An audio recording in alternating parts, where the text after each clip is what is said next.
지금 미국에서 두 개의 거대한 힘이 움직이고 있습니다. 하나는 트럼프, 관세, 리쇼어링, 방산 증강, 규제 완화. 다른 하나는 케빈 워시, 2026년 5월 새 연준 의장으로 취임하는 사람이죠. 케빈 워시는 2008년 금융위기를 최전선에서 수습한 사람입니다. 리먼 브라더스 파산, AIG 구제금융 그 현장에 있었어요. 그런데 그 직후 연준이 너무 많은 걸 하려고 한다 반대표를 던지고 연준을 떠납니다. 이 사람이 지금 다시 돌아옵니다. 이 두 사람이 그리는 게 겹치는 지점이 있습니다. 그리고 그 교집합에서 지금 조용히 돈이 몰리고 있습니다. 연준 의장이 바뀌면 시장이 바뀝니다. 2022년을 기억하시나요? 연준이 금리를 올리기 시작한 그 해 나스닥이 마이너스 35% 빠졌습니다. 아무것도 안 했는데 계좌가 반토막이 난 사람들이 많았어요. 이번에는 반대입니다. 워시와 트럼프의 정책이 만드는 구조적 변화를 먼저 이해한 사람이 다음 상승에서 유리한 자리를 잡습니다. 오늘은 그 교집합을 찾고 구체적으로 어떤 섹터에 어떻게 접근할지까지 드려볼게요. 안녕하세요. 스레드에서 개인 투자자 최초로 국내 최대 증권사와 협업하며 다양한 투자 전략 자료를 공유하고 있는 자산제곱입니다. 오늘은 첫 번째로 트럼프가 워시를 고른 진짜 이유를 알아보고 워시의 연준 철학, 두 사람의 교집합, 수혜 섹터 분석, 위험한 섹터와 지금 접근 전략을 한번 알아볼 거예요. 마지막에 오늘 핵심적인 내용이 있으니 끝까지 확인해보시면 분명 도움이 되실 겁니다. 미국 국가부채 36조 달러, 연간 이자만 1조 달러예요. GDP의 4%가 이자로만 나갑니다. 국방비와 맞먹는 규모죠. 카드 돌려막기와 똑같습니다. 이자를 갚으려고 또 국채를 발행하면 금리가 오르고 금리가 오르면 이자 부담이 더 커집니다. 나라 규모로 이 일이 벌어지고 있어요. 그런데 많은 사람들이 여기에서 놓치는 게 있습니다. 부채 문제를 해결하는 방법이 두 가지라는 거예요. 부채 비율은 부채 나누기 GDP죠. 분자를 줄이는 방법은 금리 인하로 이자 부담을 줄이는 것입니다. 여기서 분모를 키우는 건 GDP를 키우는 방법이죠. 경제가 빠르게 성장하면 같은 빚도 상대적으로 작아집니다. 트럼프는 이 두 가지를 동시에 원합니다. 금리를 내려서 이자를 줄이고 AI, 반도체, 방산, 원자력 같은 성장 산업을 밀어서 GDP를 키웁니다. 칩스법으로 반도체를 미국에서 만들면 제조업 GDP가 올라갑니다. 원자력을 밀어주면 에너지 비용이 내려가고 기업 경쟁력이 올라갑니다. 방산 예산을 늘리면 수주와 고용이 늘어납니다. 이게 트럼프 정책의 진짜 설계입니다. 단순히 미국 우선이 아니라 부채 위기를 돌파하기 위한 경제 전략이에요. 그런데 금리만 빨리 내리면 안 됩니다. 관세로 물가가 오르고 있거든요. 여기서 금리를 빨리 내리면 인플레이션이 다시 뛰어오릅니다. 그래서 워시가 필요한 겁니다. 워시의 방식은 이렇습니다. 비유하자면 에어컨은 켜는데 창문을 조금 열어두는 겁니다. 금리는 조금씩 내리고 연준이 들고 있던 국채를 다시 시장에 내다 팔려고 하는 거예요. 이런 식으로 하면 단기 금리는 내려가서 이자 부담이 줄고 장기 금리는 높게 유지되어 인플레이션이 통제됩니다. 트럼프가 원하는 두 가지를 동시에 달성할 수 있는 구조죠. 현재 트럼프의 모든 정책은 이 두 전쟁에서 나옵니다. 첫 번째는 AI 패권 전쟁. AI는 단순한 기술이 아닙니다.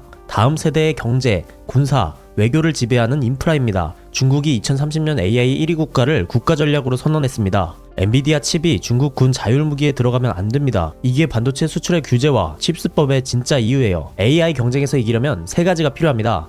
칩, 데이터, 전력. 칩은 엔비디아, 데이터는 빅테크, 전력은 원자력과 천연가스입니다. AI 패권을 잃으면 군사 패권을 잃습니다. 군사 패권을 잃으면 달러 패권을 잃습니다. 이게 다 연결되어 있어요. 두 번째는 달러 패권 전쟁입니다. 미국의 가장 강력한 무기는 핵무기도 항공모함도 아닙니다. 바로 달러죠. 전 세계 원유 거래의 80%가 달러로 결제됩니다. 글로벌 외환 보유고의 60%가 달러예요. 이 구조가 유지되는 한 미국은 세계에서 유일하게 36조 달러 빚을 내도 세계가 사줍니다. 그런데 이 달러 패권이 지금 흔들리고 있습니다. 2026년 들어 달러가 상대적인 약세를 보이고 있습니다. 많은 국가들이 금, 은, 엔화로 피신하고 있어요. 중국, 러시아가 위안화 결제를 확대하고 있습니다. 그럴 일은 없지만 만약 원유가 달러로 결제되지 않는 세상이 오면 미국 국채를 세계가 더 이상 사줄 이유가 없어집니다. 36조 달러 부채의 이자를 누가 대줄 건가? 워시가 독립성을 강조하는 게 원칙의 문제가 아닙니다. 달러 신뢰를 지키기 위한 전략적 메시지죠. 투자자가 미국 정치를 봐야 하는 이유가 있습니다. 결국 정치가 큰 흐름을 바꾸기 때문이죠. 트럼프 임기 내에 딱 한 번 있는 선거. 여기서 하원을 잃으면 나머지 2년이 레임덕입니다.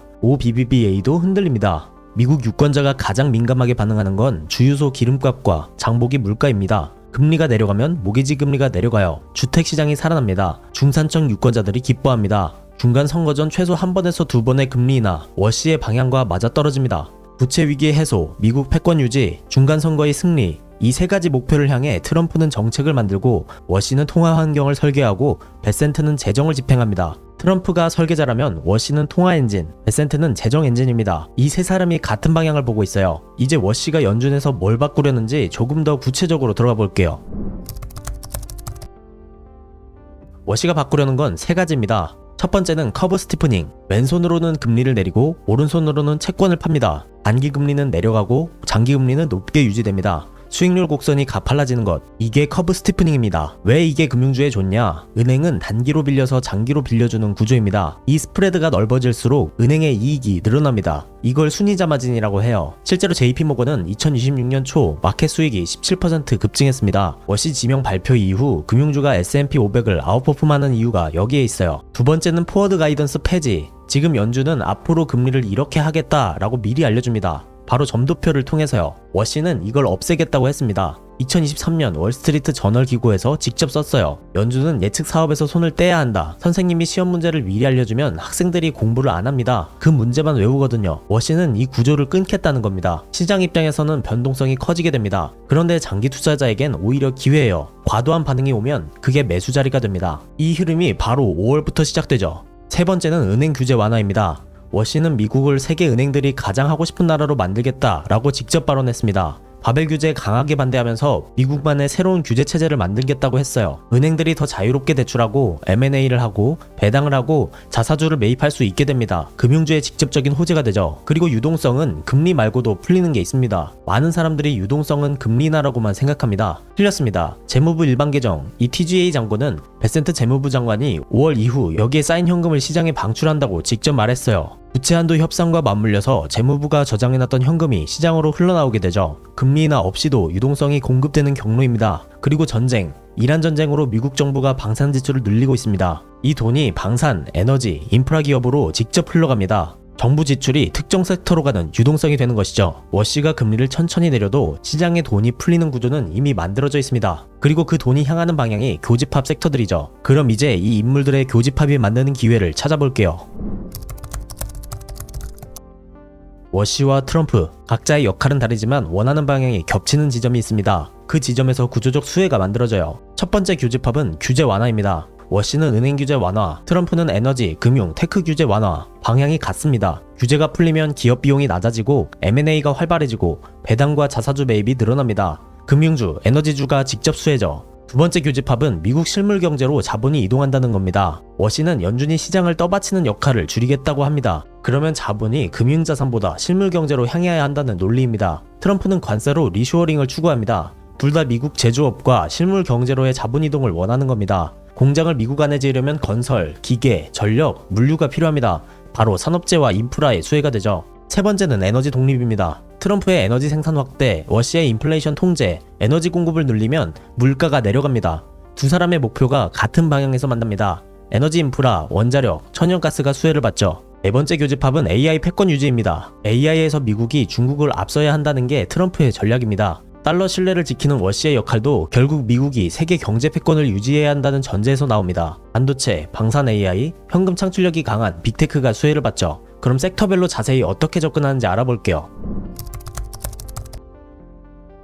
첫 번째 섹터 금융, 워시 체제의 최대 수혜 섹터입니다. 커브 스티프닝, 순이자 마진 확대, 은행 이익 증가, 이 구조가 핵심입니다. 2025년은 은행 시스템 역사상 가장 수익성이 높은 해 중 하나였습니다. 2026년에도 이 흐름이 이어질 거예요. 특히 스프레드 수익에 의존하는 지역, 중소형 은행들이 가장 큰 수혜를 받을 전망입니다. 규제 완화로 M&A도 활발해집니다. 워시는 은행 통합에 열린 태도를 가져야 한다고 직접 발언했어요. 두 번째 섹터는 방산과 산업재, 전쟁 동안엔 방산주가 오른다. 이 공식이 지금 깨지고 있습니다. 트럼프의 2027년 국방예산 1.5조 달러, 역대 최대입니다. 그런데 방산주가 다 같이 오르진 않고 있어요. 이유가 있습니다. 이 1.5조 달러 예산은 회계년도 2027년 예산이라 실제 매출은 6에서 12개월 뒤에 잡힙니다. 이란 전쟁이 멈추면 모멘텀이 사라진다는 리스크도 시장이 미리 반영하고 있어요. 록히드 마틴은 잉여 현금 흐름이 마이너스로 돌아서면서 이 흐름이 숫자로 드러났습니다. ITA ETF를 그냥 담는 건 지금 가장 흔한 실수입니다. 사업 구조를 보고 골라야 합니다. 방산은 단기 테마가 아닙니다. 이란 이슈라는 재료가 소진되면 큰 하락이 나올 수 있고 그 이후에 천천히 모아가는 것이 좋은 전략입니다. 한번 계약이 나오면 수년간 안정적인 매출이 생겨요.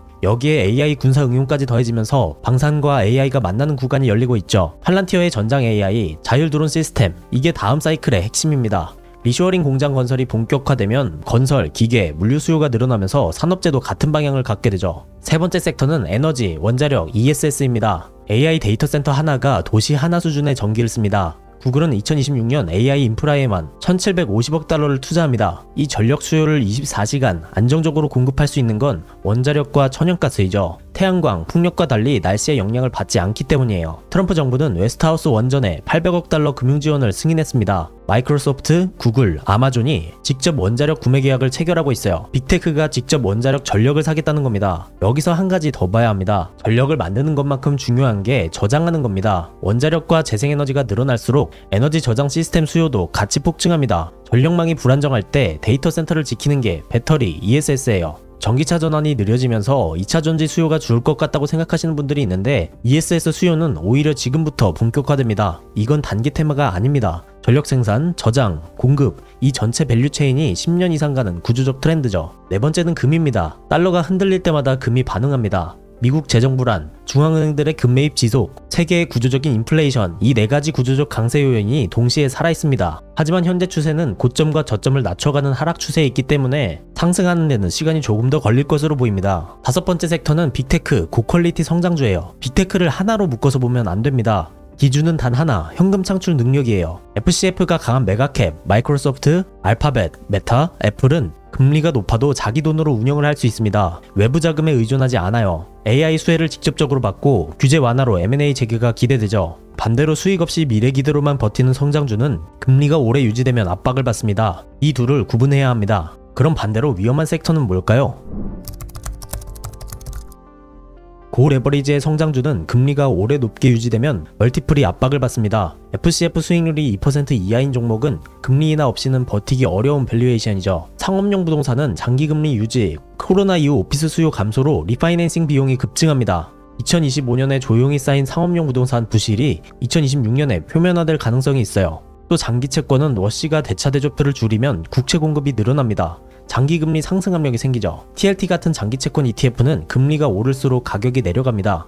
이 세 가지 섹터는 조심히 접근하는 것이 좋습니다. 여기서 우리는 시나리오를 두 개로 나눌 수 있습니다. 첫 번째 시나리오는 워시가 금리를 천천히 내리면서 독립성을 유지한다면 커브 스티프닝이 지속되고 금융주, 방산, 산업재, 에너지, 금이 강세를 보일 겁니다. 고밸류 성장주는 비중을 조절하는 게 좋겠죠. 두 번째 시나리오는 경기 침체 우려로 워시도 결국 빠르게 금리를 내린다면 성장주 나스닥이 강하게 상승하고 금도 함께 강세를 보일 수 있습니다. QQQM 비중을 늘릴 수 있죠. 그럼 지금 어떻게 접근하는 것이 좋을까요? 교집합 섹터들에 대한 예측이 맞다고 해도 이미 많이 오른 구간에 있습니다. 지금 고점에서 풀 포지션을 잡는 건 타이밍이 나쁠 수 있어요. 조정이 올 때마다 분할로 모아가는 겁니다. 금융주가 5에서 10% 빠지는 구간, 방산주가 과도하게 반응해서 내려오는 구간, 그런 자리에서 비중을 채워가는 전략이 현실적입니다. 그리고 금리는 결국 내릴 겁니다. 36조 달러 부채의 현실에서 오래 높게 유지하는 건 한계가 있어요. 중간 선거 전에 베센트와 머시가 만드는 유동성 방출, TGA 방출, 전쟁 지출로 인한 경제 살리기, 금리 인하, 이 세 가지가 순차적으로 나올 가능성이 높습니다. 인플레이션 해지로 방어하면서 금리 인하 수혜를 준비하고 교집합 섹터로 코어를 구성하는 것이 좋습니다. 항상 방향은 긍정적으로, 비중은 냉정하게 가져가셨으면 좋겠습니다. 지정학, 유동성, 정책, 차트 데이터들을 고정 댓글 링크에서 매일 업데이트 해드리고 있습니다. 캐비넛이 취임 직후 자금 흐름이 어떻게 바뀌는지도 매일 확인할 수 있어요. 대부분의 자료가 무료이니 꼭 한 번씩 확인해 보셨으면 좋겠습니다. 오늘 내용이 도움이 되셨다면 좋아요 한 번씩 눌러주세요. 다음 영상을 준비하는데 또 큰 힘이 됩니다. 구독과 알림 설정까지 해두시면 더 흥미로운 시장 분석을 받아보실 수 있습니다. 오늘은 이만 마치겠습니다.